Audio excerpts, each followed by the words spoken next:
Hello everyone, আমি সুস্মিতা রানা চলে এসেছি একটা নতুন ব্লগ নিয়ে। দেখো আজকে এসেছি আমরা বাদাম তলায়। দেখো এখানে মাছের কচুরি পাওয়া যাচ্ছে, মধ্যমগ্রামে সর্বপ্রথম। পাওয়া যায়, তারপরে নর্মাল আমি সকালবেলা এমনি কচুরি রাখছি।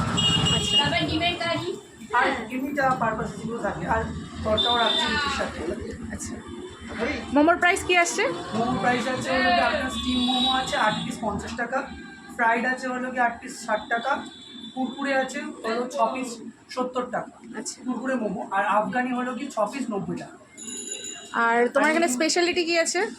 এখানকার সব স্পেশালিটি হলো কি মাছের কচুরি। আচ্ছা, এটা কি মধ্যমগ্রামে প্রথম? হ্যাঁ, মধ্যমগ্রামে না পুরো অল ওভার আপনার বারাসাত মধ্যমগ্রাম সব মিলিয়ে এটা করছে। আচ্ছা, এটা কি মাছের উপর হচ্ছে? এটা রুই মাছের উপর হচ্ছে। আচ্ছা, তাহলে আমাদেরকে কোথায় আসতে হবে এটা খাওয়ার জন্য? এটা হলো গিয়ে বাদামতলা কারবেলা ব্রিজ। মধ্যমগ্রাম থেকে আসতে গেলে মধ্যম স্টেশন থেকে নেমে টোটো ধরে বলবেন কারবেলা ব্রিজ, সেখানে নেমেই চলে আসবে। আচ্ছা, থ্যাংক ইউ। নাও, কেমন? আমি কোনো ফুড ব্লগার নই। রিভিউটা দাও তাও, কেমন লাগছে? হ্যাঁ, জেনুইন রিভিউ দিতে কারণ আমার জানা দরকার।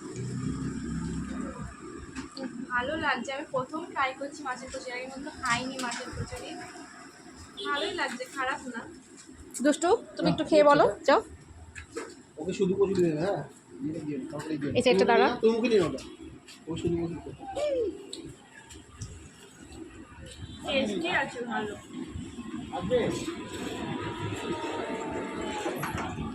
দুষ্টু কেমন, রিভিউ দাও, দেখাও। খুব সুন্দর বাচ্চা।